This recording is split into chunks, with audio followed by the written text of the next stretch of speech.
Doug Green, DJ Jarvis are here. The two creators, or two of them anyway, for fantasy's sake.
What an amazing introduction by Paula Sands. While I don't have Mr. Doug Green here with me to kick off the For Fantasy Sake 2022 season, I am joined by Mr. Brian Craighead. How you doing today, Brian? I'm doing good, DJ. I'm excited. Last year, of course, I was on for the DFS segment for 15 minutes and sometimes got asked back for an additional 15 minutes. I'm excited to be part of the main crew here. So yeah, I'm thrilled this Sunday. We're glad to have you. And over there, far on my right, is Mr. Chris Steele. DJ Jarvis, let's ride. I'm happy to have both of you guys here. I think this is going to be a really fun season. I think that week one we've got our hands full, and I think that this is just going to be an enjoyable 17 weeks where we're going to get to talk about football, see a few different faces from week to week here. On For Fantasy Sake, be able to answer your questions and just have a good old time. I think we would be, kind of remiss to kick off week one without kind of looking back at what we saw on Thursday night, not just fantasy wise, but just seeing, the Bills kind of totally dominate the defending Super Bowl champions. Well, I think there's an APB out for Cam Akers. Somebody's got to try and find this dude because he disappeared from that game. And a lot of people's draft strategies revolved around getting a player like him that could be a breakout potential player. And to see him go missing, especially to that degree, was very alarming. I think it breaks down to what a lot of people pointed out on social media is him trying to block was a debacle. And that's something you just can't anticipate when you're in a fantasy draft. You have no idea what these guys look like if they're a blocker, if they're a new incoming player. I think we worry about that a lot with rookie players, but because Cam doesn't have that tag of a rookie player, we didn't even think about that. He's been sitting there probably just learning the offense this entire time, but has he been learning the offense this entire time? Or is he a Jalen Hurts type of guy who's going missing during Call of Duty double XP weeks? Well, that's the other thing also. Cam's in his, third year? But how many real games has he actually played? He missed all of last season, didn't get a chance to play a ton his first season. So I wonder how many true game reps he is. And like you said, outside of that, practice time's important, but you really can't acclimate until you're actually more into the game speed. So I don't know. I mean, for me, I think, I'll be interested to see where they go from here. But he definitely sat down after that block, I think. Not only are we all, searching around looking for Cam Akers, but, Chris's former Chicago Bear, Allen Robinson, kind of, I think, one catch on 12 yards on one catch and not a whole lot of looks. Yeah, he's on the back of a milk carton right now for sure. But the whole offense just looked out of sync, and the Bills looked like they were midway point of the season already. So I don't know. I mean, the Bills definitely deserve to be the Super Bowl favorite at this point in time, but I think the Rams will be okay in due time. Well, yeah, you're right. Allen Robinson seems to have brought Matt Nagy's route tree with him to Los Angeles. It's just something I don't think anybody really anticipated there. It was a lot of just small curls around 3 yards. I I saw something also on social media. I don't know how true this is, but I want to look into it a little bit more. But that he was kind of on the outs. He wanted to like get his way into the system and be a part of it, but kind of Cooper Kupp and Matt Stafford kind of kept him on the outside looking in. They would throw like eggs at him and call him Egg Boy and things like that. It just doesn't make any sense because he is a talented guy, and their success kind of hinges on him being successful because they don't have OBJ anymore. He's that replacement.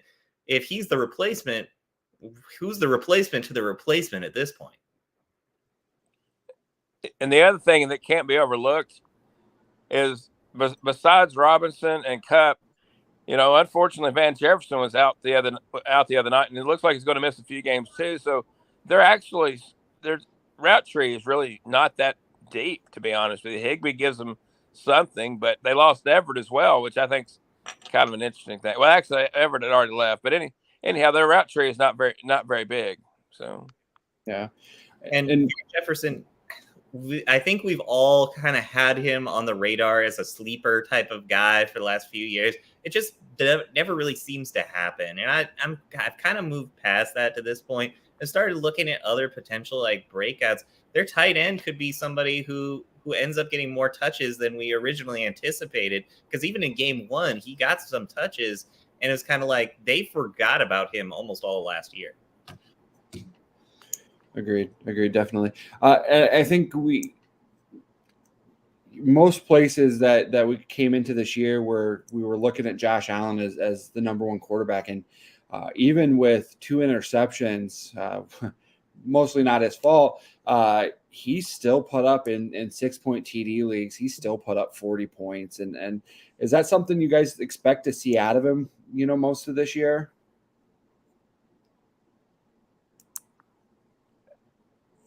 Yeah, absolutely. I would say that Josh is one of those players that is always going to be, especially in DFS, he's going to be one of those top ranked players, and deservedly so, because he's going to get a lot of yards with his legs in addition to what he's going to get with his arm. And I think we saw that last night, especially with a top tier player like Diggs. Diggs is going to have another fantastic season just from what we saw there and what the bad things he did to Jalen Ramsey. Jalen Ramsey had a perfect quarterback rating against him.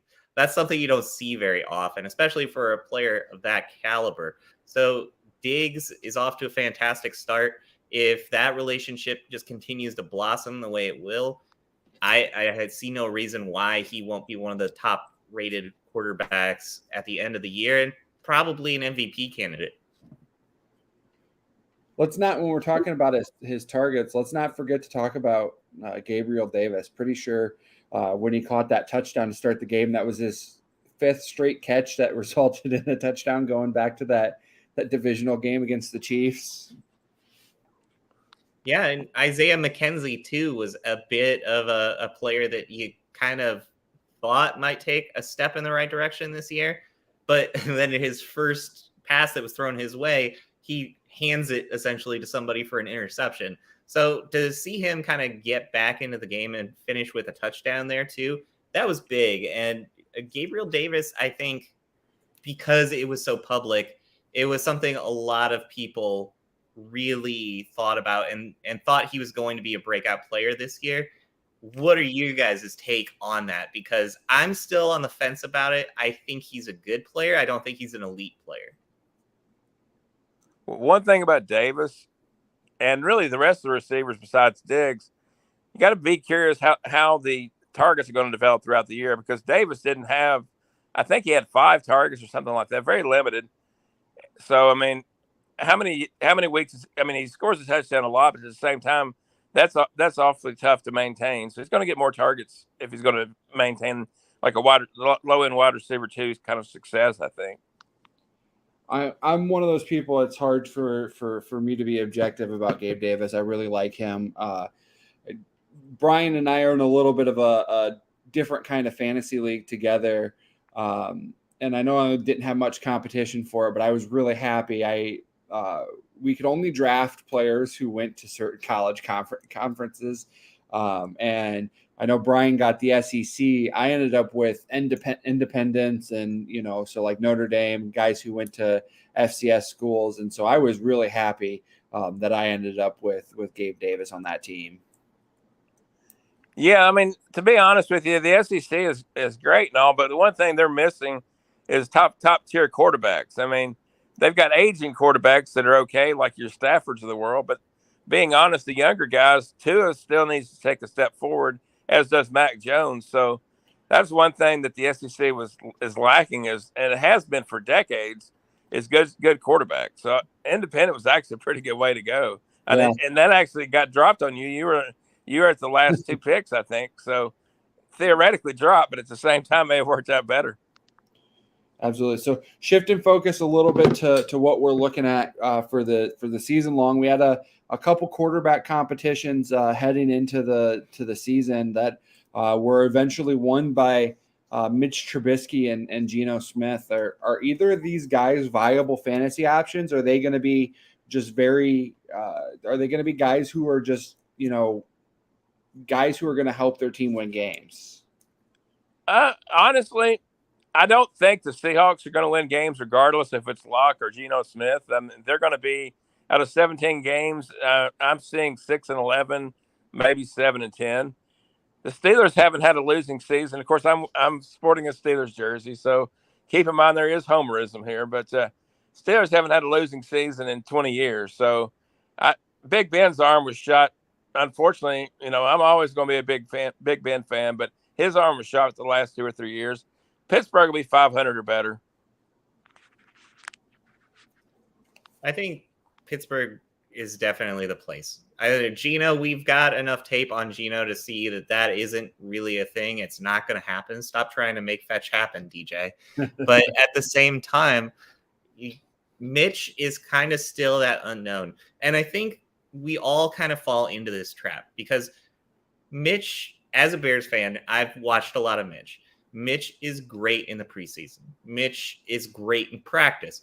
Mitch is terrible when he has to follow a game plan and he has to do things because he's a parking lot player where when it's just out there at a street ball, he doesn't have to think. He's fantastic. He has great instincts. When he has to think, he overthinks and then he goes back to his blankie. So what we could be looking at here potentially is somebody on the Steelers is going to be his Allen Robinson. And I think that should be the real target for people. Mitch can be a good quarterback for fantasy teams, but there's going to be an elite wide receiver that breaks out because Mitch is going to trust them and Mitch is going to force the ball to them, similar to the way we saw with Allen Robinson in Chicago. Yeah, and it'll be interesting to see who it is because one thing, I mean, not a knock against the Bears at all, but being honest, Pittsburgh's skill players are really fairly top notch. I mean, they got 3 good wide receivers, and Najee Harris, and Pat Freiermuth. So I mean, they've got a pretty good skill set there. So Mitch kind of puts himself in a position to be successful. I think Deontay Johnson has a huge year just because of Mitch. Chase Claypool, I like his skill set a lot, but I think Mitch has that in his head where to throw it to a big-bodied receiver, you kind of have to throw it into danger a little bit. And that's why I think Deontay is going to be the player that really breaks out because Chase can't run away from the traffic. Mitch only throws to what he sees is open.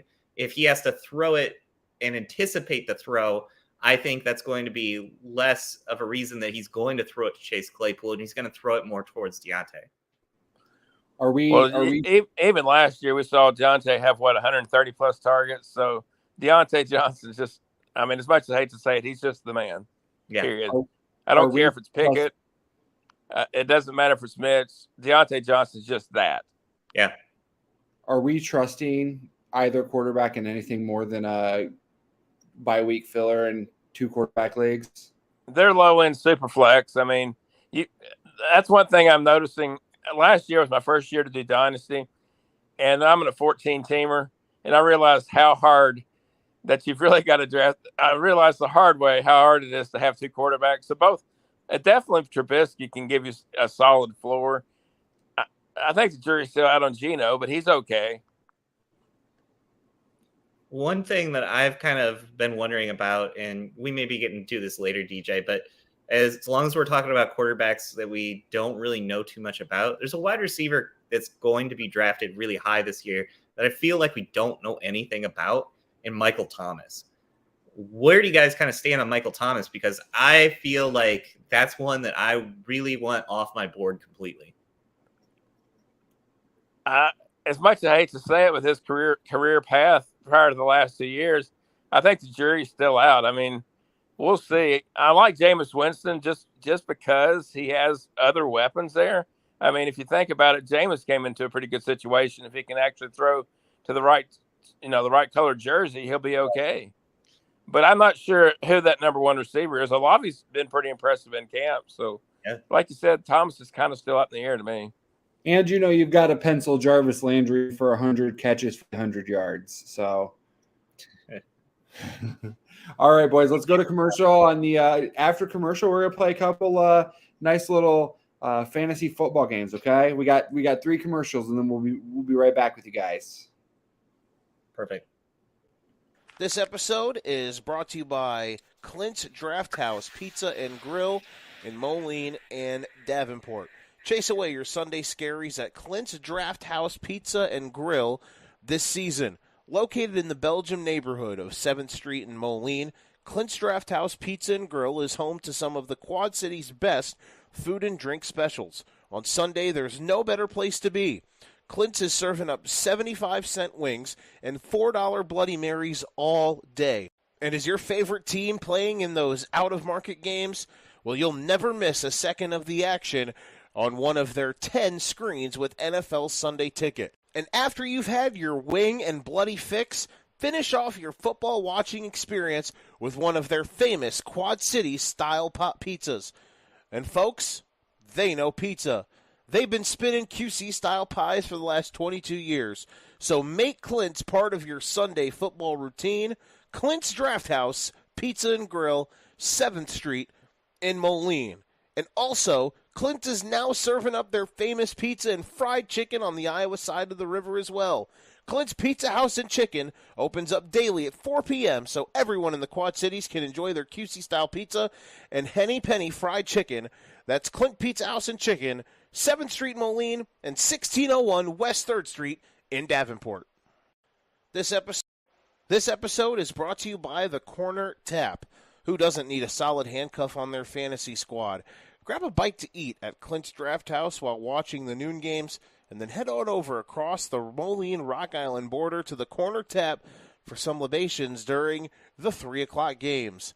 Every Sunday is fun day at the Corner Tap with $3 tall boys, Bloody Marys, Jack Daniels, and $2 PBR drafts. Head into the Corner Tap, 4018 14th Avenue, Rock Island, and get into the end zone. For Fantasy's Sake has teamed up with Route 96 Boutique to raise a little more cash for Toys for Tots this season.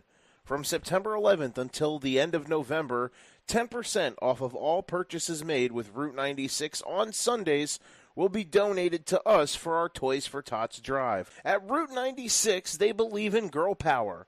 They want a place that people of all shapes and sizes can shop and feel empowered and beautiful. They want you to be the best you possible, and they are committed to bringing you different styles while also providing some basics to express the true you. You can find them on Facebook and at Route96Boutique.com. Again, that's Route96Boutique.com.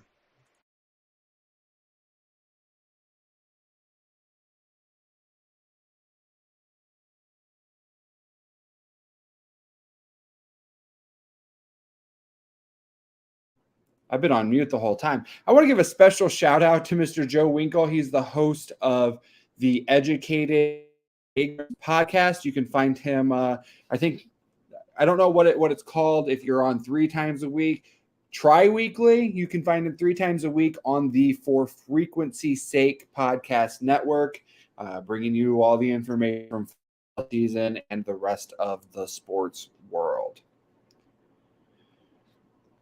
All right, Mr. Chris Steele. Oh, there he is. No, So, Joe with those clean reads. I like it. Yeah. So I know that the three of us have been, quote unquote, shacked up since the turn of the century. So none of us have ever used Tinder, but we're gonna play fantasy football Tinder. And allegedly, what you do on Tinder, if you like something, you swipe right. If you hate it, you swipe left. So we're gonna do that on a few different subjects here. Talk a little fantasy football year long. Fantasy football, since we're still sitting in week 1 trying to figure out what we're doing here, and we're going to see what we can do to kind of have some fun here. So the first thing, if I was more prepared, I'd have graphics and we could like push buttons and stuff like that, but I'm not that smart, so I can't do that. So the first thing popping up on our Tinder screen, our nice little cell phones with our Tinder screen, is Jonathan Taylor. Will he repeat as fantasy football's RB1? So what's the good one again, DJ? Tell me that. Swiping right, I believe. Okay. I'd swipe right on that. Jonathan Taylor, I was really high on last year. I sent you that article before the season started where we kind of just outlined what we thought were good. I would say my biggest win on that was saying that it doesn't matter. Oh, we lost Chris. What? It doesn't matter what? It doesn't matter if Quentin Nelson is hurt. Jonathan Taylor is too much to keep down. So that was my biggest win of last year, is just being all on board with Jonathan Taylor. I'm not going away from that. I'm going to keep with him. I'm going to swipe right on that.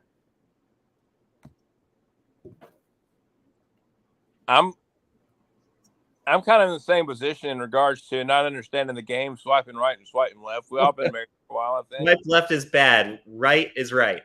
Okay, Yeah. got it. Yep. But I'll stick with Taylor. I'm swiping right as well. I think on a per game basis, I could see McCaffrey being it, but that's not the question. I had the same situation when I had the 1.01 in my home draft. I took Taylor then. I'll take Taylor now. I am going to be different here. I'm going to swipe left because I think CMC stays healthy and he's the top back this year. The next one, Ezekiel Elliott as a top 24 running back. I'll go, if you don't mind, I'll go ahead and take this one. I think by volume alone, he has to stay in the top 24. Dallas has a good enough offense that he'll get the opportunity. I'll be interested to see where the final carry outcome and touch outcome comes between him and Pollard. But top 24 running backs, when you look at the 24 running backs, that not that great. So I think he'll still stay in that. This is the last year of his contract, right, DJ? I believe so, yeah. If it's the last year of his contract, they're going to run him until he dies. So he's going to be in the top 24.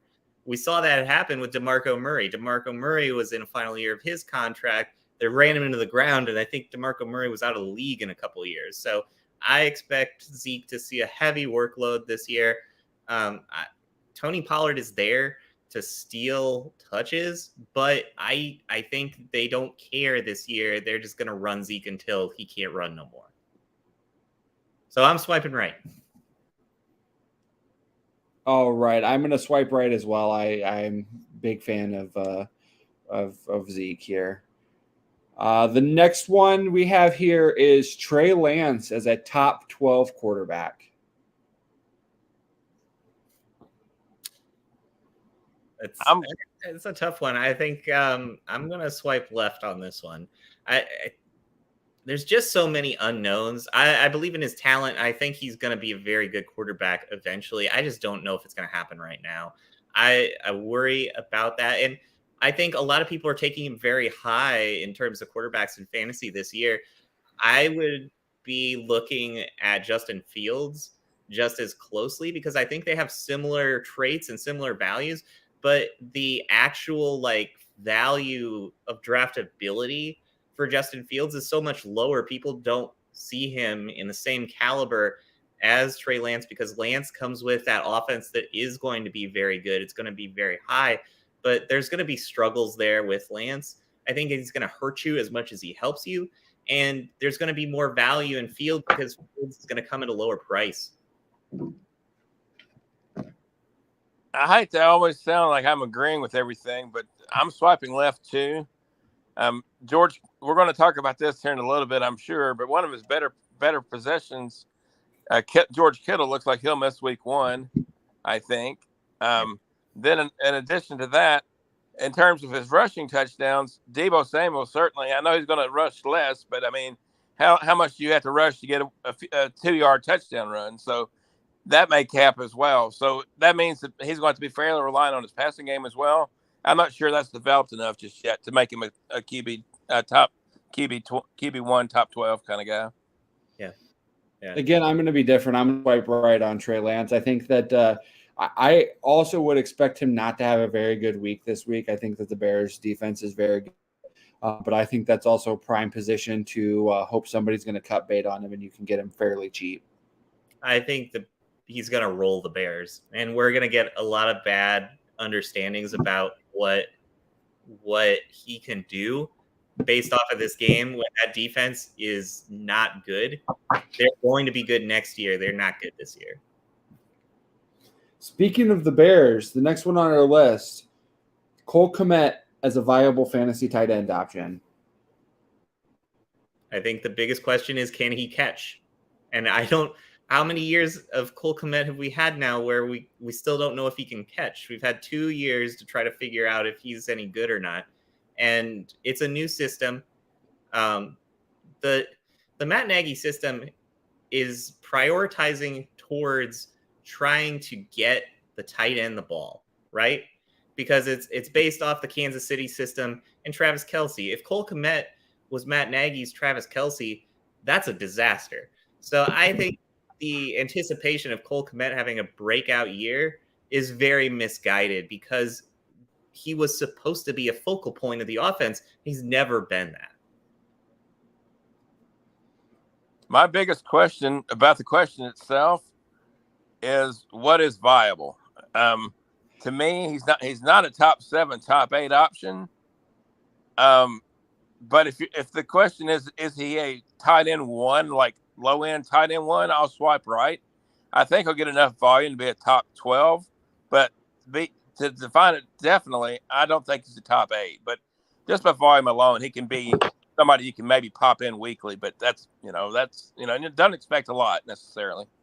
DJ, you're gonna have to do some Tinder research for us. Is there like a prospect list on Tinder where you could keep like ones that you don't swipe either way on, but you keep them in like a rotation to like? I think you would just have to close the app. I'm not quite sure. I do know there's an option to like super like something, and I know we wouldn't do that with any of this stuff except for maybe Jonathan Taylor's RB1. Jonathan Taylor's super like. Yeah, you're gonna super like Jonathan Taylor. I think you have to you get one of those for free, and then you have to pay for them after that. I'm not quite sure, but this is just that. I got some single friends who've kind of explained the ins and outs. I kind of had to do some questions just to put this segment together, but yeah. The next thing we have on our list is Ryan Tannehill as the season-long starter for the Titans. I'm going to say yes. I think the Titans in that division will remain competitive long enough for him to be the starter. If they somehow fall out of the playoff race, which I don't expect, I definitely think he could sit the last couple of games just to see what the Titans have. I mean, I'm a big Malik Willis homer, so I hope that Tannehill doesn't start the whole season, but I think as long as you remain competitive, you have to start him. I love Tannehill and I love Malik Willis. So this is a hard one for me. I think Tannehill finishes the whole season out because he's been so good. I mean, there's nothing really flashy about what he does, but you look at every season since Tannehill has gone there, and he's finishing among the best quarterbacks in fantasy. He's a sneaky play like every year where he's just solid. He doesn't win you the week, but he will never lose you the week. And I think because of that, we don't give him enough credit. I think he's a really solid play. Does he finish out the season? Yeah, I would say he does. So swipe right on that. Yeah, I'm going to agree. I'm a big, like Brian, I'm a big Malik Willis guy. I'm going to go ahead and swipe right on that. I think that we've seen a lot of across the NFL, even if they're buying into the rookie quarterback. They like them setting the year behind a veteran and kind of learning about the NFL and stuff like that. The next one, the preseason darling, of the fantasy world, will Damian Pierce finish as a top 15 fantasy running back? I'm actually swiping left on this one. It's tough to swipe left because volume alone, he's going to get his touches. But that being said, how many touchdowns are the Houston Texans really going to score this year? And you've got to almost score touchdowns to actually be a top 15. So I'm going to swipe left. Yeah, I think you're right. I'm with Brian on this one because it's just that whole offense is just yucky. I mean, Cooks is somebody who I see is still being fantasy viable because that team's going to be behind so much. They're going to have to pass. He's the most likely target. Running the ball seems like it could be very fickle for them because you have to be in a position to actually run the ball to get him the touches he needs. What's he going to be like catching passes out of the backfield? That's still a little bit of a question mark. I think you got to swipe left and wait and see. We'll put him in that category that we don't know if it exists or not. Where he's on our prospect list. We'll figure out what Tinder purgatory is and how to find Tinder purgatory. We do have a comment here. Maybe it's telling us, oh, no, it's just your mother-in-law not telling us what Tinder purgatory is. So if anybody out there knows how to put somebody in Tinder purgatory, please let us know. I won't be here next week, but maybe the week after when we play Fantasy Tinder again, we'll know what Tinder purgatory is. But I'm sorry to interrupt. If y'all don't mind me giving a little DFS preview, last year I used Brandon Cooks pretty much weekly. We've actually got his value up now to like 6,300. So I'm kind of a Nico Collins weekly kind of guy now, just to let everybody know. Gotcha.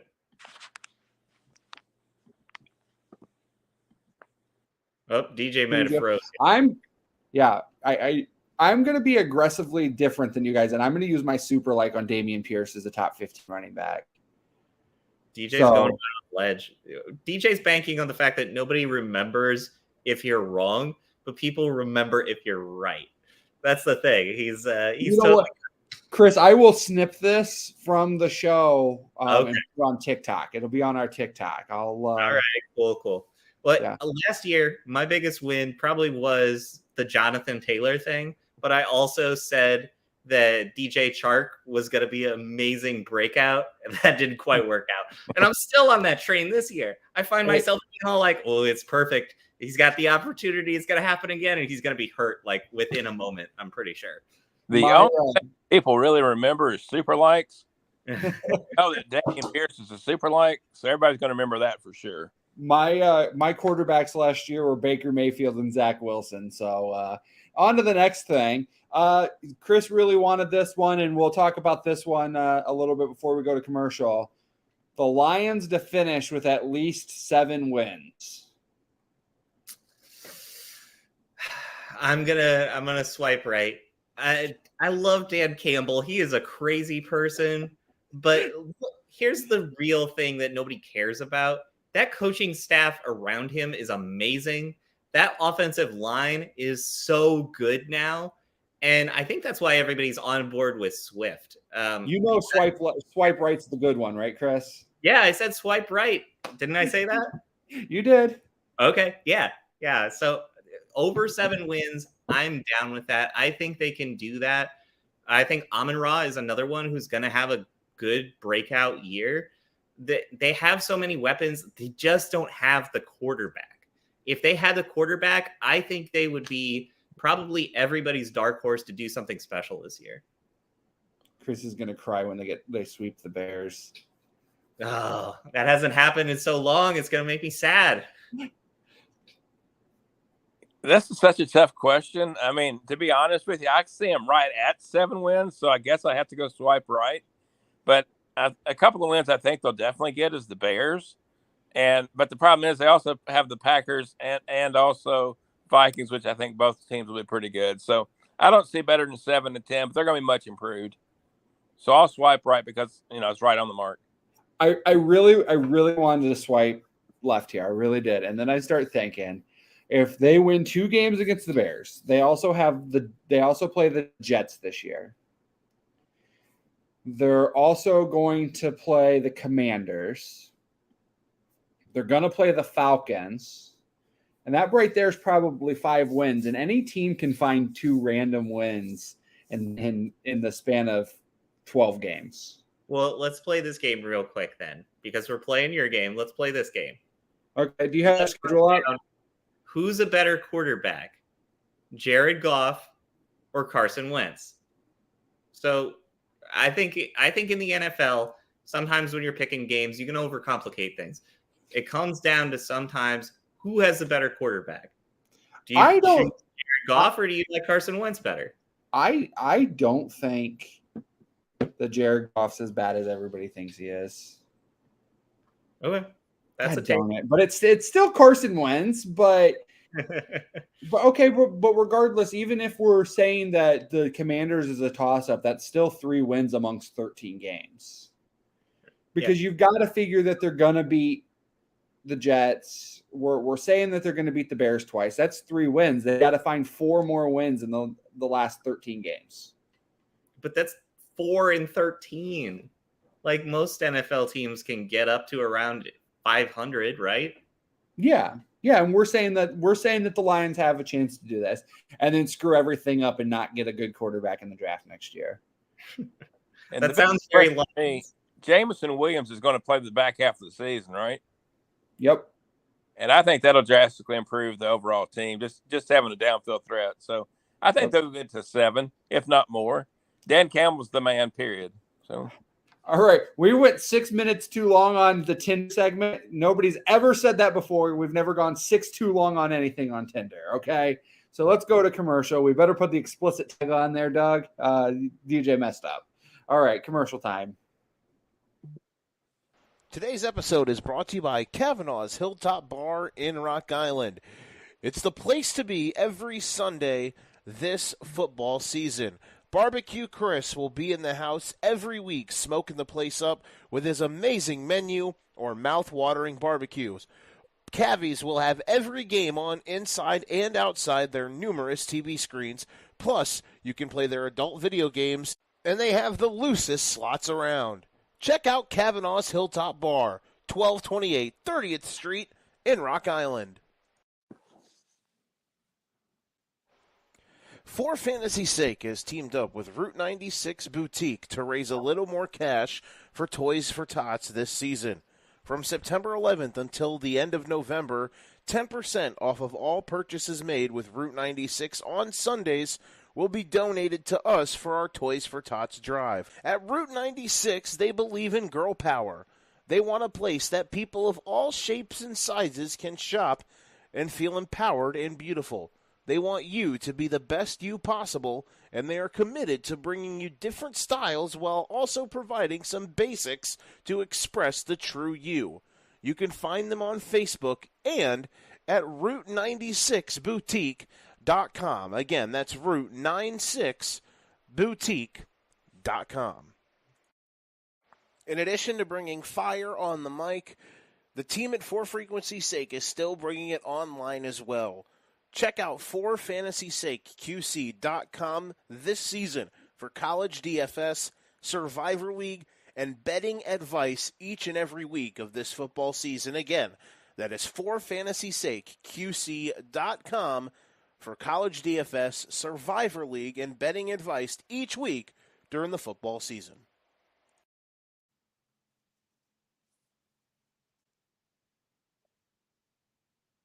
I've really got to figure out how to unmute myself before I start talking. Yeah, work on that, Dr. Radio. Come on, let's go here. All right, so we're going to play a little bit of a match game. I've got an envelope here, so this is going to be my match game. The points don't really matter, so it's like whose line is it anyway, but you get a point for if you match another host. And most of these are going to be like an either or question, but the last one's the grand finale. So season long wise, you have to own and we're going to throw another duo in here. You have to own both receivers here, or both pass catchers. We're going to do Jerry Jeudy and Courtland Sutton, Tyreek Hill and Jalen Waddle, or Travis Kelce and whoever the top receiving option is in Kansas City.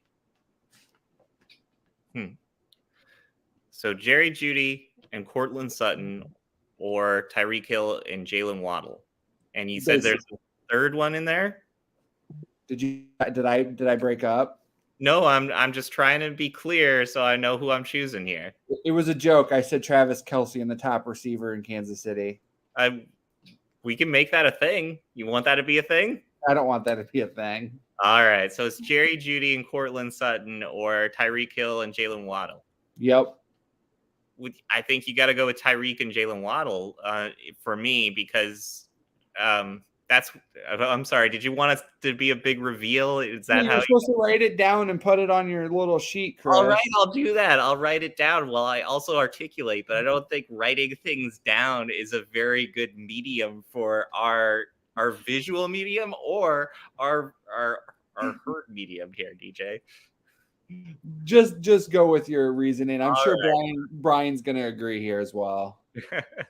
I think we're all on the same page because Tyreek Hill is an elite receiver.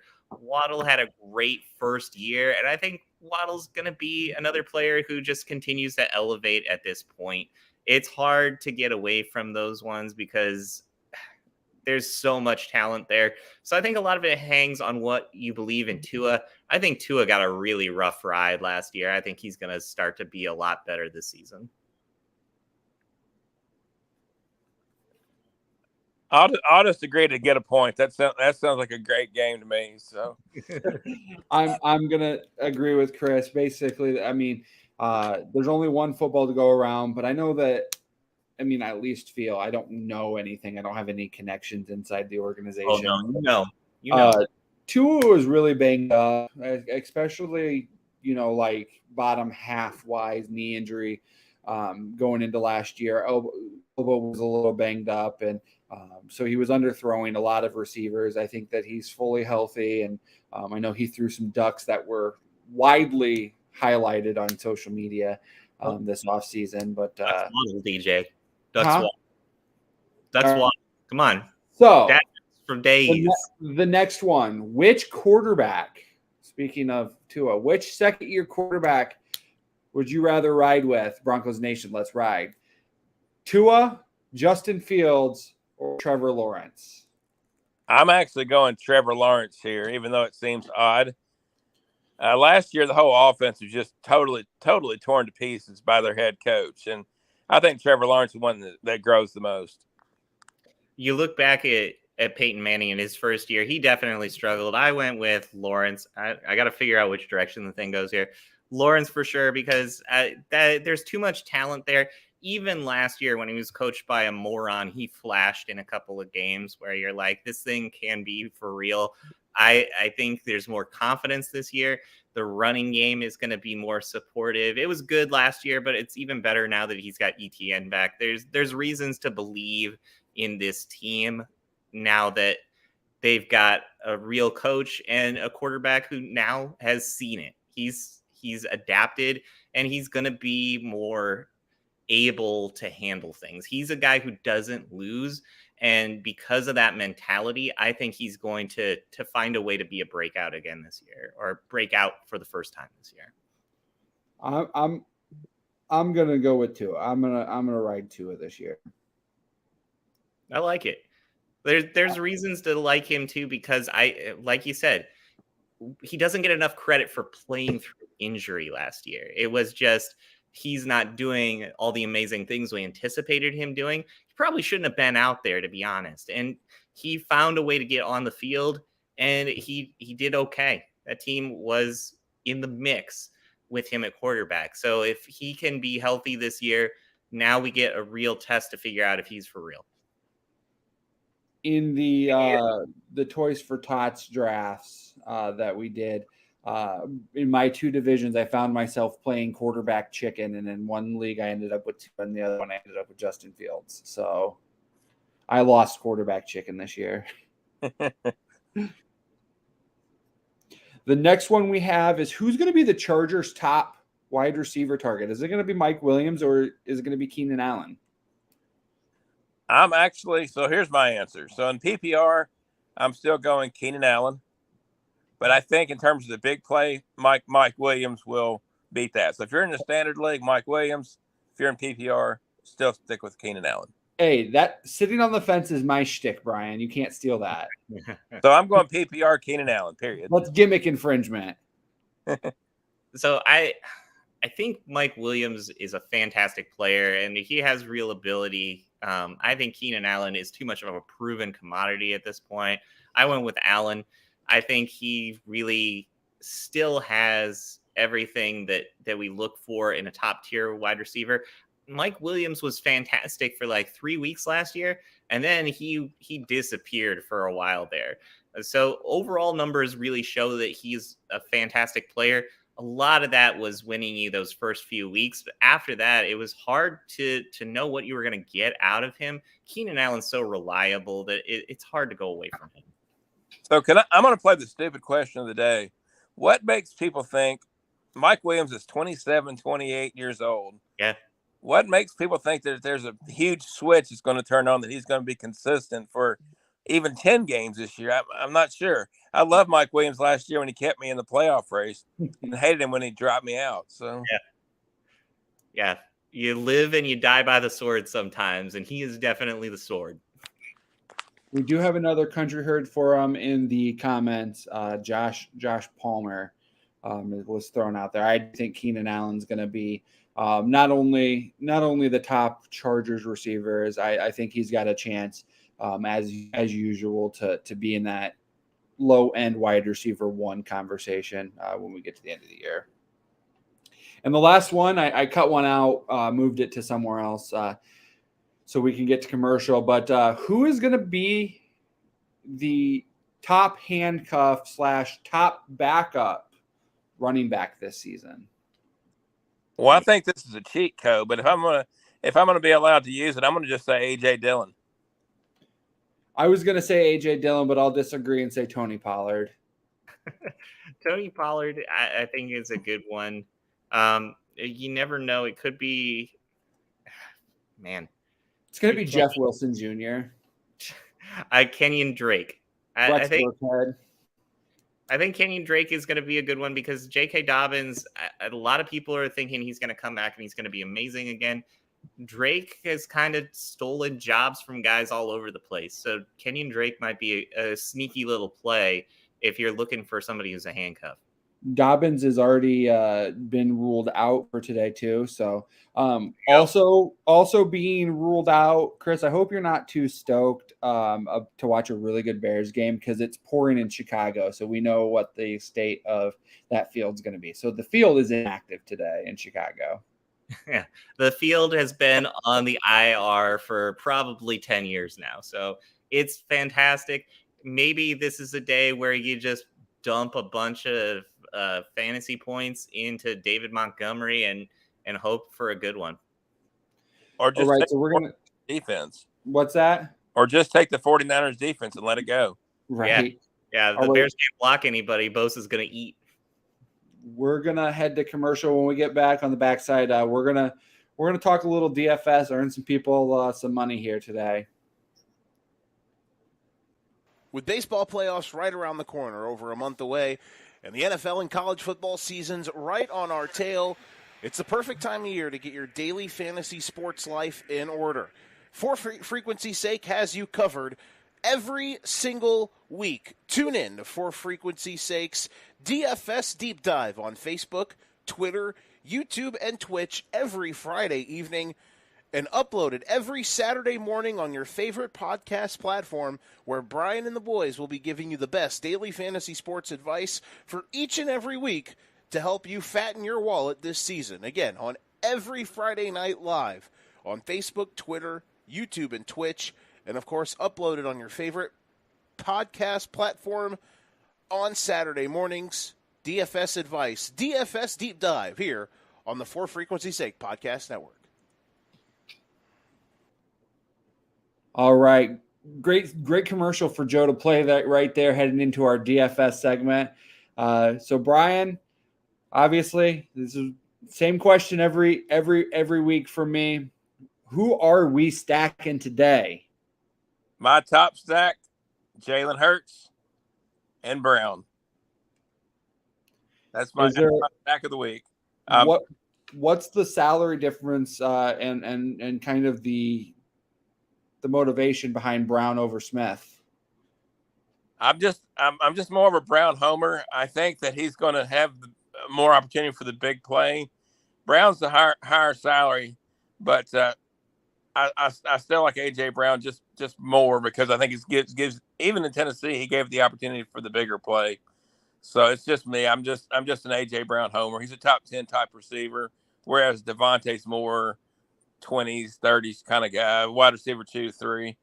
So I just think it's AJ Brown. So, are you bringing it back in any sort of way here? If you bring it back, you've got to bring it back with DeAndre Swift. The salary for Swift is actually pretty decent this week. Yeah, that's where I think they'll have the opportunity to do their best work is through the ground game. So, but I'm okay.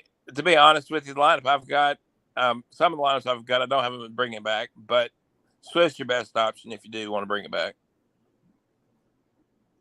I liked Swift a lot. I thought that was a great price tag, like you called out, Brian. I also like Baker Mayfield in a revenge game. To see him down around like 5,300, I thought that was a great get because you free up so much money for other positions.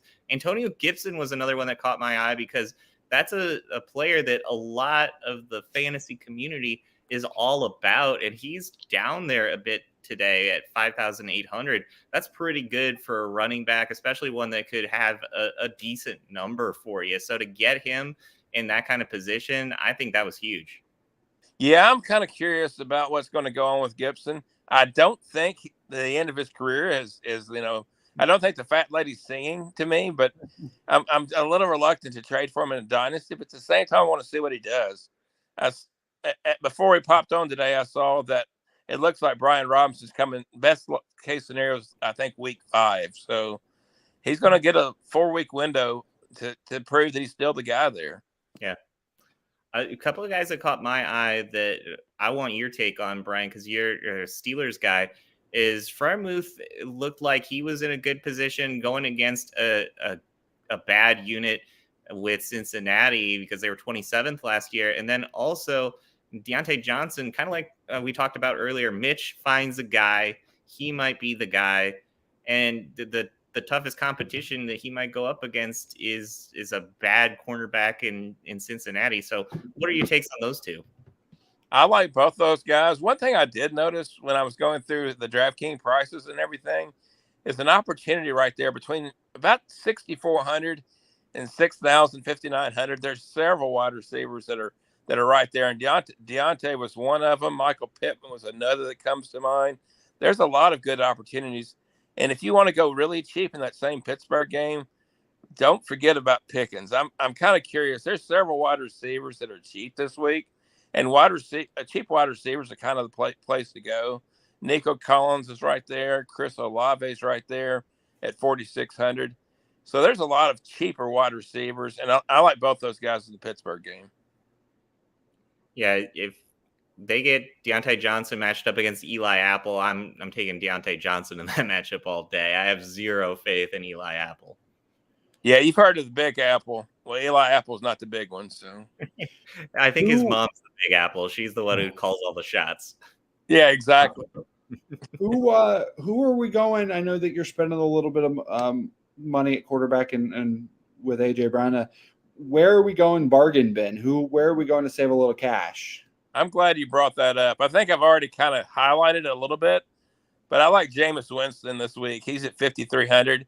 But that was another stack. A couple of other stacks that I'm kind of looking at is definitely Winston. I like Olave, but you could, if you want to go, we were talking about Michael Thomas earlier, you could, but I'd rather go Olave a little bit cheaper. And the really inexpensive stack that I like, and you're not going cheap at quarterback, but I think Donald Parham's going to be out this afternoon. And somebody already brought up Josh Palmer. I think Herbert and Palmer or Herbert and Gerald Everett will be some good options. But my cheap play at quarterback is definitely Jameis Winston. I think Brandon Ayuk probably gives a lot of value there because people are really high on Debo. Debo might be in different roles today because of the rain and things like that. Ayuk has been one of the favorite targets of Trey Lance throughout camp. So Ayuk might be a sneaky play in there. He's not a very high price tag. You could also probably sneak in the Bears defense at some point in there too, because the Bears defense will probably get you a sack or two. But in a low scoring game, kind of like we talked about, where Soldier Field's going to be trash, it's going to be a game where it's going to end up being probably like 19 to, I'm assuming the Bears are going to score 6. So it's going to be something around that.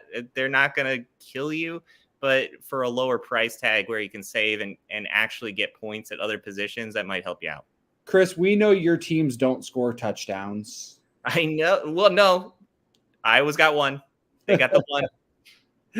And you also got to think at 6, a bad soggy field, maybe they missed the extra point and they do get a touchdown. You never can tell. Yeah. You never know. Well, the only good player of the Bears is their kicker right now, so I'm anticipating him getting injured on the field. And he was kicking in crappy Florida parks, getting ready to play at Busch at Soldier Field. Oh, he's gonna play at Busch. No wonder he can't kick very well. DJ's in the wrong stadium. I do want to throw out another cheap defense that we were talking about, inexpensive defenses. I really like Miami against New England. The talk is New England's even talking about changing their offensive scheme this early in the season. So I think, excuse my French, I think it's kind of a shit show there. So I think that I think Miami would be a really good defense at 2,600. We do have a question in the comments here. What are your thoughts on a stack of Lamar Jackson and Mark Andrews? That's actually a really good stack. I don't have the prices of them in front of me. I know Lamar Jackson's pretty high in regards to his price tag, and I'm pretty sure Andrews is near the top. So if that's a good stack, it's just the question is, where are you going to save elsewhere? And a couple places I like to save. We were talking about inexpensive defenses, but there's several pretty good tight ends this week and receiver.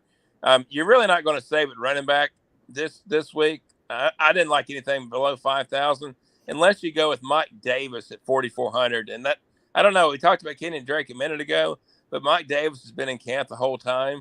So if you wanted to take a dart throw on somebody, Mike Davis for the Ravens, since Dobbins is out, would be somebody. What are you kind of doing today at tight end? Are you paying up for Andrews or Kelsey? Or are you going down to like the cheaper options like Hawkinson, Gesicki, Goddard? Oh, I'm even going cheaper. I mean, I'll be honest with you. I like Everett. We talked about Cole Kmet. I don't like the rainy game, so I might stick away from him. But his price tag is just ridiculous. And I don't know that Kmet's going to be huge, but I think he's sitting at like 3,400. So I'm going 3,800 or cheaper. 3,800 is Everett, and there's better options, equally good options elsewhere. So no, I rarely pay up. So I know we're going to talk about this on the other side of commercials, but Chris Godwin is scheduled to suit up for the Buccaneers tonight. He is. If you're playing a single game DFS game, it would be hard for me to rely on Godwin.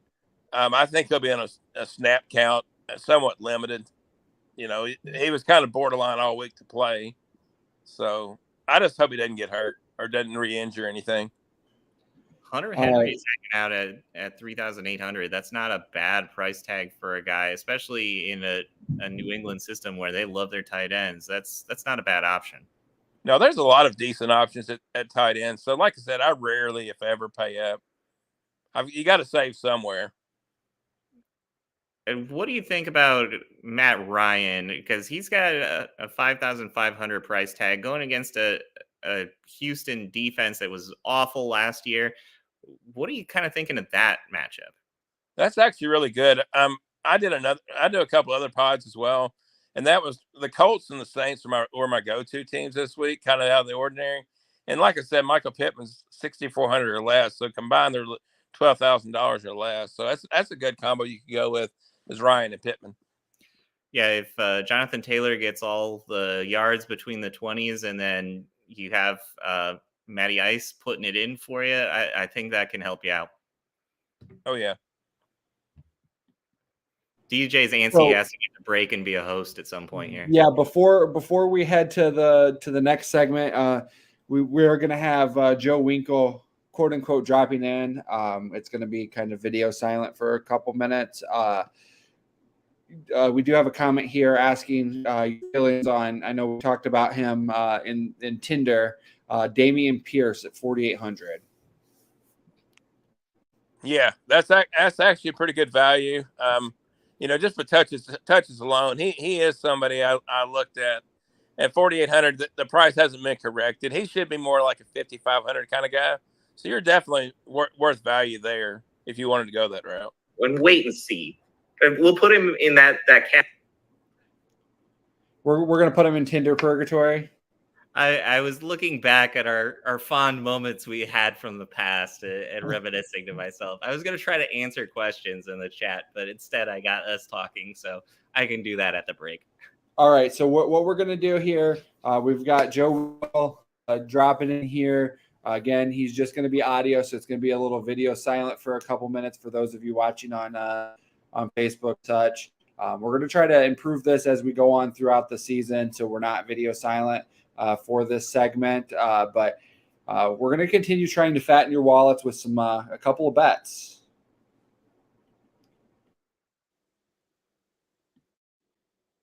Fantasy Sake fans, it's your boy Joe from the Educated Ignorance Podcast, here to bring you my best NFL bets for the weekend. These are the NFL bets from the Sinister Six podcast that was released on Friday morning with Mac Fulton. We got 4 bets here, 3 from the Sinister Six episode and 1 extra one that have been on for about a month. So let's start with my favorite bet of the NFL weekend, and that is the Jacksonville Jaguars hitting the road to take on the Washington Commanders. You're catching 2.5 here if you're the Jags. I think Jags plus 2.5 is an absolute play here. I think the Jags absolutely can win this game. A lot of people are heavy on the Jaguars over this year. I think if you are a person who believes that the Jags can hit the over or can be a sneaky playoff team, frisky as I would say, then this is absolutely the right play here. This is by far my favorite bet of the weekend. Also, I don't think the Commanders, this is going to be one of maybe 5 games this year that they get played as a favorite, and that's telling you something. I think there's way too much hype on this Washington team, so I am full bore on the Jags and the points here. My second favorite bet this weekend, and it's been something I've been on all year long, or ever since the lines came out about a month ago. It was at 6.5. You can get it all the way up to 7.5 places that I've seen, maybe even more by the time they kick on Sunday. But it is the Bears and the points at home week 1 against the Niners. Listen, I think the Niners are going to be good. I'm not just saying this as a Bears fan. Probably the Niners win. But the Bears are definitely going to be in this thing. Think of last year. I know it's different, but last year the Bears were inches away from beating the Niners last season at home. That game was pretty much what started the Niners' run. That win saved their season. Think of that crazy 80-plus yard Deebo Samuel touchdown run. That moment is what really helped propel the Niners to get kickstarted in the final third of the year. Anywho, all that to say this Bears team at home and the points I think is a really good play. The thing that worries me is the fact that the Bears are going to struggle to block them up front, but I don't think it's going to be a parade to the quarterback like, say, last year against the Browns. I don't expect that to happen. What I expect to happen is on the other side. Are the Bears limited at high-level players on the defense? Yes, they really only have 2 of them. I wouldn't say that, actually. I would say they have probably 3 high-level guys right now. Robert Quinn, Roquan Smith, and Jalen Johnson. They have some rookies that I really like. Kyler Gordon, to an extent, though I really love Jaquan Brisker, and we'll see over time how some of these other guys, pan out. But this Bears defense, I expect Matt Eberflus to really do everything in their power to force Trey Lance to beat them throwing the football. I expect also them to do a lot of stuff pre-snap to confuse the ever-living you-know-what out of him. I think this is going to be a close game. It's going to be a dogfight. Bears plus 7.5 is an absolute layup given the circumstances, so give me the points. Also, This was moved late to 3.5. It was at 3. This is Raiders-Chargers in L.A. I'm taking Raiders plus 3.5, but if you can find it at 3, absolutely take the Chargers. I think this is a game the Chargers can win at home.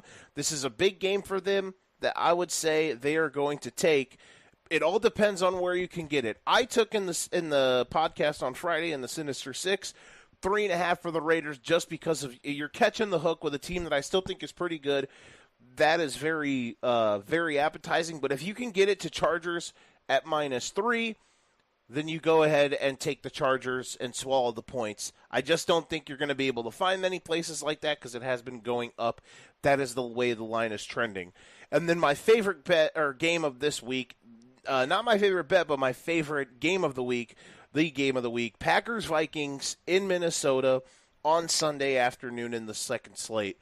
Packers are -1.5 point favorites. I have the Vikings not just covering, but I think the Vikings win here. You probably can get better odds if you just take the Vikings money line, but Vikings plus 1.5, Vikings to win. I'm really high on Minnesota this year. I think it's an absolute addition by subtraction, getting rid of Mike Zimmer. He was a corpse last season. I think him being gone itself is plus 2 or 3 wins. And that's not even with the new coach, Kevin O'Connell, coming over. I think it's going to reinvigorate their offense, even though I think it's already at a high clip. And I think they're going to be extremely efficient. I think big years are coming from Kirk Cousins, especially Justin Jefferson. Adam Thielen, people are just forgetting that he's really good. And Dalvin Cook is, of course, one of the 5 best running backs in the NFL. Their offensive line is solid. They do have some deficiencies defensively, but I think this is a huge game for them. I feel like it's not must win because it's week 1, but this is a moment where you cannot afford to slip up, especially if you're the Vikings, because it's just going to be a morale and momentum thing and a mental thing if you can't find a way to win this game. I think it's big. I think the Vikings are going to be excited. That crowd's going to be electric. Give me the Vikings. So our 4 bets here, we gave you an extra one here for free. The juice is worth the squeeze, folks. My favorite of the weekend, Jags plus 2.5 on the road. Bears catching 7.5 at home against the Niners. Chargers, if you can get them at -3, take it. If you can only find 3.5, I think it's not worth it. Take the Raiders plus 3.5. And Vikings at home plus 1.5. Let's send it back to Deej and Doug and all the boys at FFS. Thank you, gentlemen, and enjoy your opening NFL Sunday. All right. Thanks for that, Joe. Chris, I know before we get to the actives, inactives for this week, I know often that you're going to toss a little money around or figuratively money, entertainment purposes, and some lines. Is there any games that you caught your eye that you were willing to toss some stuff at?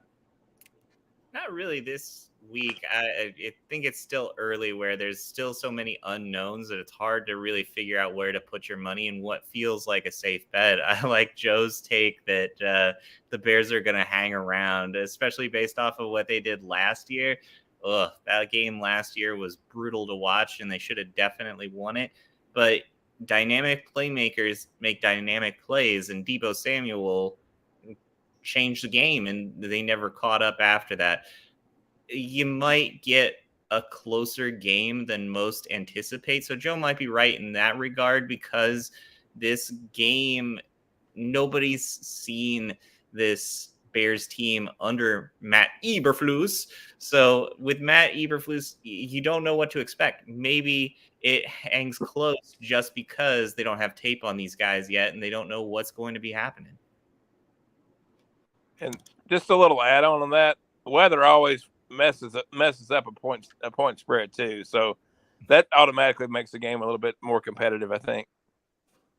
Well, and it's an offense that really needs a lot of timing, and it's very specialized too. So yeah, you could be right. They could have some adjustments, especially because it's week 1, and maybe a player we haven't really talked about too much.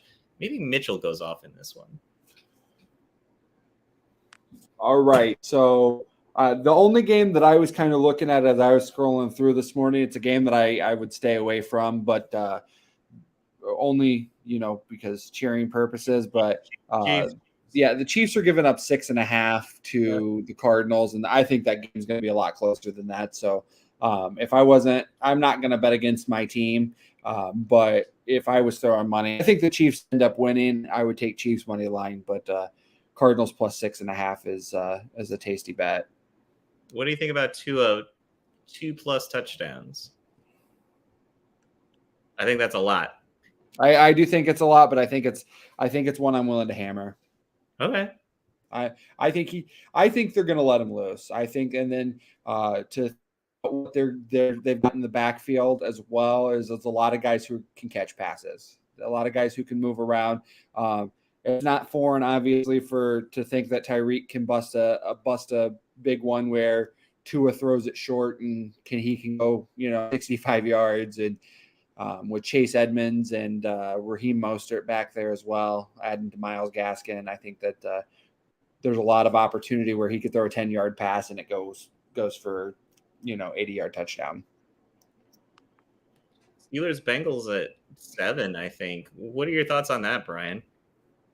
Well, I'm obviously biased, so I would have to go take the points. But that being said, they're playing in Cincinnati, where Pittsburgh just got massacred last year. So we'll see. I mean, Burrow's had dealing with the appendectomy and all that makes it interesting, being his first game back and no preseason experience this summer.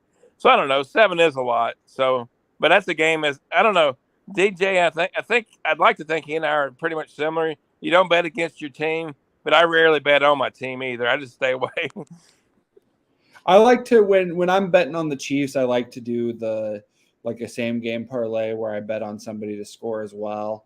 Or maybe, I might jump in before the game starts and do like a Kelsey to score, Connor to score, and, just do it that way where if Zach Ertz was playing, this would be 100% a game where Zach Ertz scores against the Chiefs.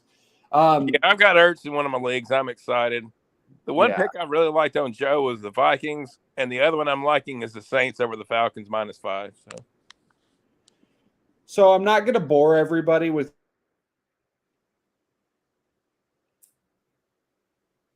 He's not going to bore us, so he's not going to talk to us anymore. That's DJ's way.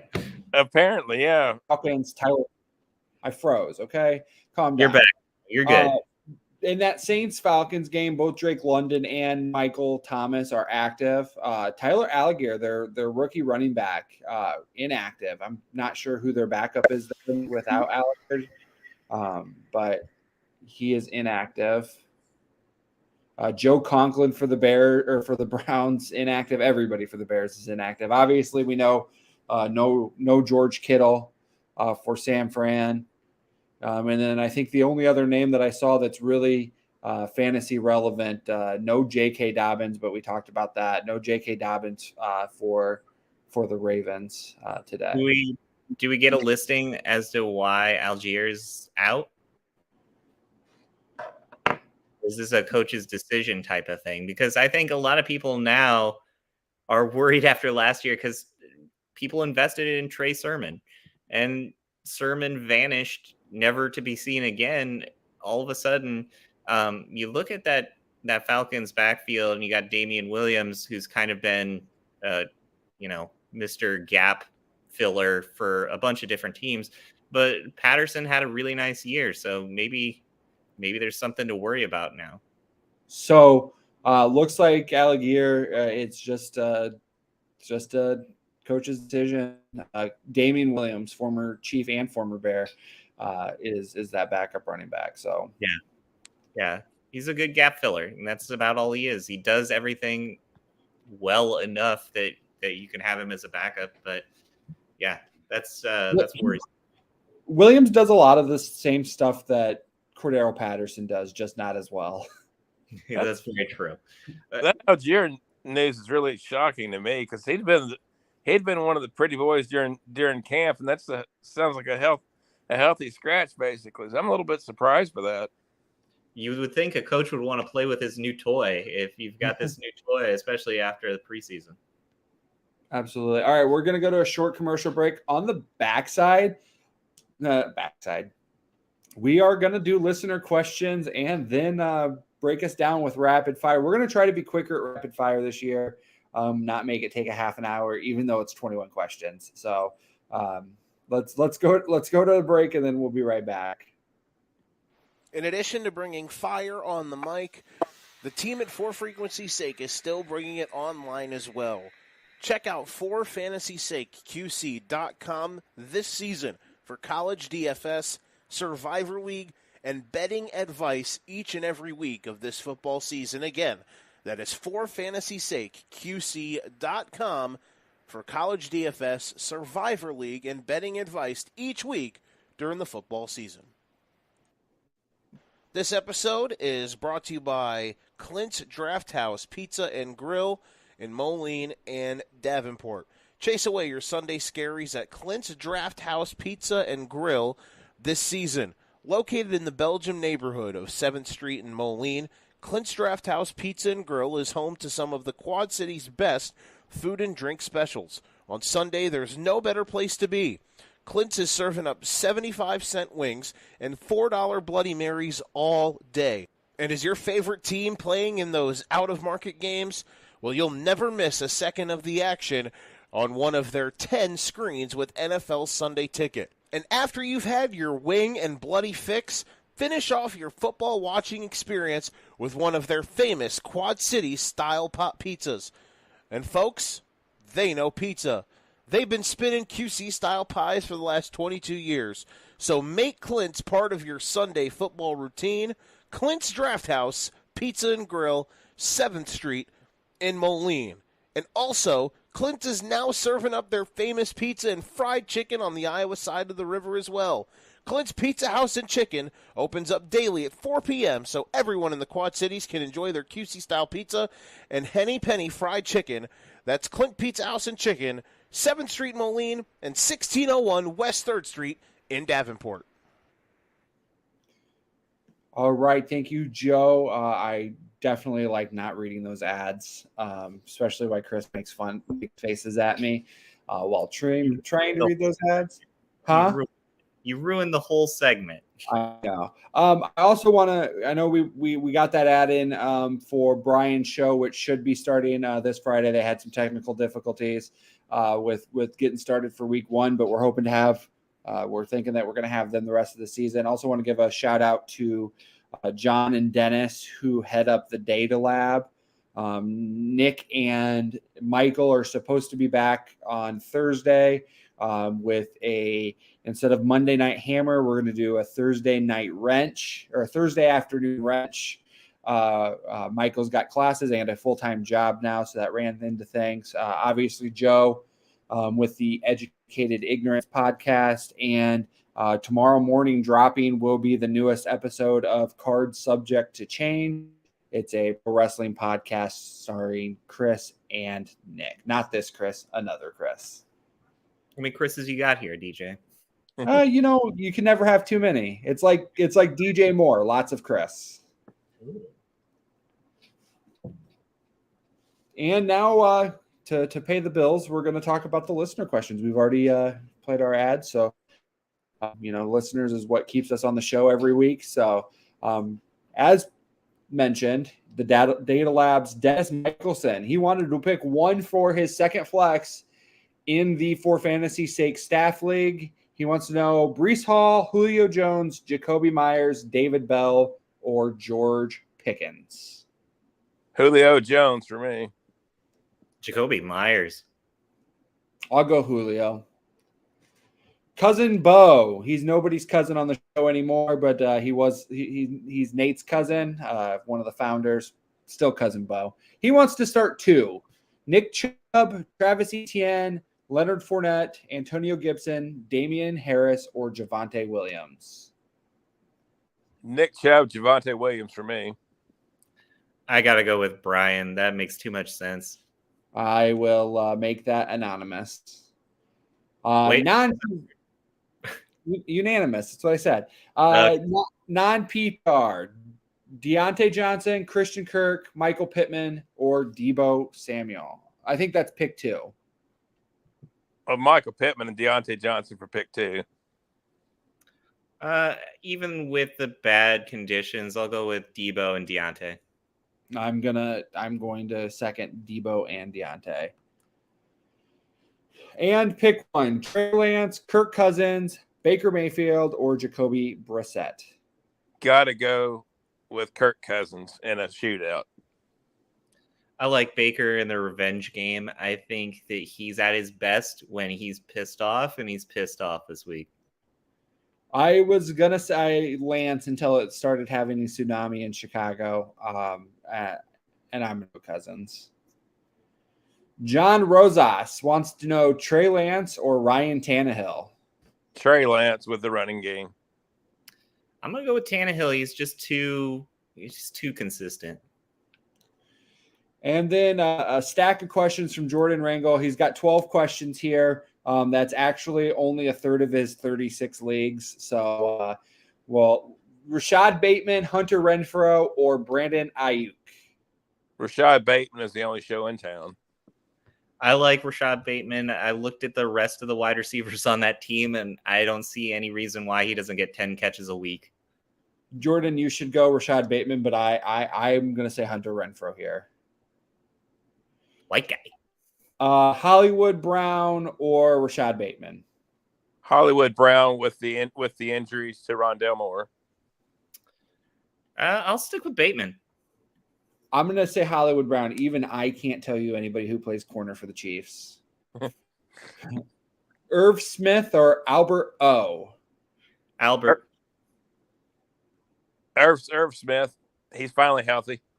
I'll go Irv Smith as well. Pick two: Deontay, Waddle, Chris Godwin, Adam Thielen, or Elijah Mitchell. The first two. I'll throw it in the mix. I'll go Thielen and Mitchell. I'll go Deontay and Waddle. Drake London, Breece Hall, or Sammy Watkins? Drake London, even though Sammy Watkins loves week one. London, yeah. I'm going to say week one Watkins. It says flex league. I'm assuming this might be the Toys for Tots league where we have 3 flexes. Zach Ertz or Miles Sanders? Miles Sanders. Miles by a mile. Did you see that he liked the tweet about how he was going to get no touchdowns in week one? I did. That's fantastic. I'm going to say Zach Ertz. The Chiefs are terrible against tight end. Kareem Hunt or Damian Pierce? Pierce, just because he's the only show in town there too. I'll go with Hunt. I'm going to super like Damian Pierce here, okay? Super like. Wow. Super. Swipe right for sure. Swipe right. I we all learned something today. There's that Twitter video where somebody puts a hot dog on a spinning wheel that just keeps passing everything right. That's what I'm doing, Damian Pierce, today. We got Nick Chubb, Antonio Gibson, or Rashad Bateman in the flex. Nick Chubb. Yeah, that's super like that. Agreed, Chubb. Rashad Bateman or DK Metcalf? Rashad Bateman. Who's going to throw to DK? Brian already said it. Who's going to throw to that dude? It's Bateman. I'm happy to say we made it an hour and 23 minutes into the show before Chris broke me. So that's right. AJ Dillon or Rashad Penny? I'm going to ride Dillon the rest of the year. Brian's on it, Dillon. I want to say Penny because there's nobody else there right now. Brandon Ayuk or Jacoby Myers? Ayuk by a mile. I like Myers. I like Myers just because of the conditions in Chicago. I think I overreact about weather, but Chicago sucks. So, and then Godwin or Bateman? Bateman. We don't know what's going on with Godwin, really. Yeah, he could be a decoy, so I'm good with that. All right, into the rapid fire we go. Chris has already alluded to how he feels about this, but who's going to have the best revenge game? Russell Wilson, Baker Mayfield, or Joe Flacco? Definitely Flacco. No, Baker. I got to go with Baker. Russell Wilson's out there high-fiving ghosts, so I don't know what's going on there. I'm going to go Baker as well. Justin Fields over or under 200, over or under 201.5 passing yards against Under. I'm probably with Brian on this. What about over under DJ 20 rushing yards? You think he's going to have more than 20 rushing yards? Yeah. Justin Fields or me? Justin Fields. Justin Fields for sure. Yeah. You're a super like for 20 yards, DJ. You can do that. Alvin Kamara over or under 30.5 receiving yards against Atlanta. Over. Yeah, I'm good with the over on that. Baker over under 219.5 passing yards. Over. Yeah, let's hit the over. I agree. Mitch Trubisky over under 225.5 passing yards versus Cincinnati. Under, though it's tough to say. I'll go over. I think Mitch can ball out when teams don't have film on him for a while. I'll go over. The top scoring week 1 running back, obviously not named Josh Allen because I don't think anybody else goes 40. Austin Eckler. No, quarterback. You said running back, DJ. You're throwing us off now. Sorry, quarterback. All right. Lamar Jackson. Oh, Brian stole my guy. Let's go with Aaron Rodgers and his horrible hair. No matter what he changes it to, it's a bad look. I had Lamar number 1 in my rankings, but since Brian took him, I'm going to go reverse curse and go Kyler Murray. A.J. Brown over under 66.5 receiving yards versus Detroit. Over 100. Yeah, I think he gets over. Over. Jonathan Taylor over under 95.5 rushing yards versus Houston. Over. Texans defense sucks. Yeah, I'm still on the over. Houston could be a decent defense next year. They just need to grow up. That's such a massive line, but still. Damon Harris over under 48.5 rushing yards versus Miami. Under. I think Brian hit on some good points earlier about how they're going to struggle a little bit this year. I super like this guy. Evan Ingram over under 45.5 receiving yards versus Washington. I'll always go the under with Evan Ingram.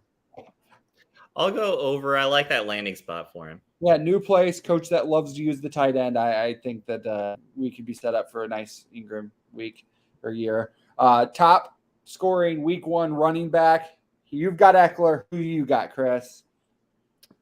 I'm going to go with Dalvin. He's not beat up yet. It's got to be Cam Akers, right? No, Christian McCaffrey for me. Breece Hall over under 35.5 rushing yards in his debut. Surely over.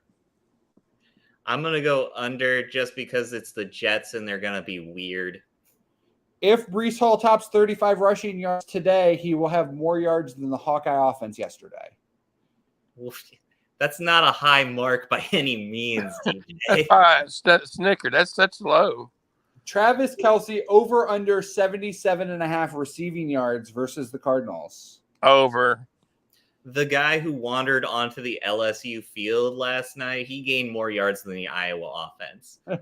Whatever the question was, I'll go with over. If Brian said over, I'll go over. Over for me as well. Devontae Adams over under 79.5 receiving yards versus the Chargers.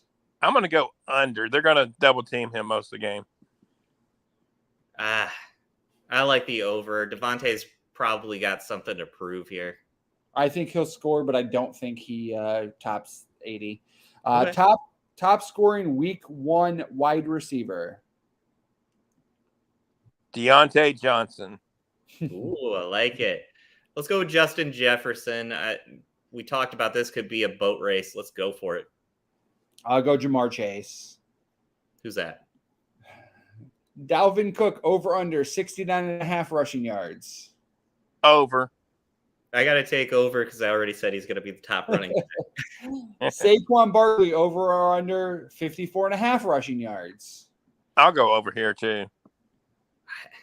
I got to see it first. I'm going to go under.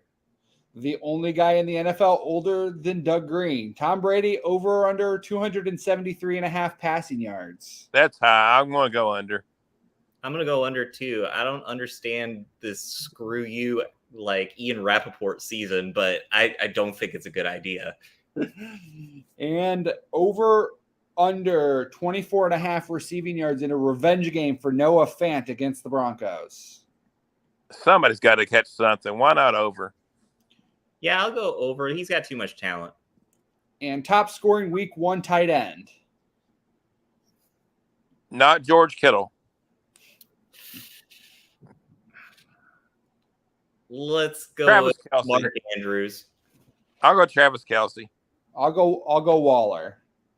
I have Kelce as my number 1 tight end this week, but Waller just got all the money. We'll go Waller. There you go. And the final question to wrap up week 1 of For Fantasy's Sake. Who will be holding the Lombardi Trophy at the end of the year? Which team wins the Super Bowl? Ravens. The Los Angeles San Diego Superchargers. Gross. That's actually a great pick. And I'm going to make the AFC unanimous here because I'm going to go the Chiefs. Oh, big surprise pick from DJ. Oh. I think the Chiefs will win. You know, sometimes you pick with your heart, not with your brain, okay? DJ can't pick with his brain. We already know this. Wow. Whoa. All right, boys, it's been fun today. I want to thank Clint's Drafthouse Pizza and Grill and the Corner Tap for sponsoring us this year, bringing us on your computer, phone, TV, wherever you have a screen every week. I hope you have a fruitful season, except for the people who play in leagues with me. I hope you lose every week to me. Even if you don't play me, I hope you lose to me every week. So good luck this week. I know Brian's got a good thing to say, and then we'll take out here.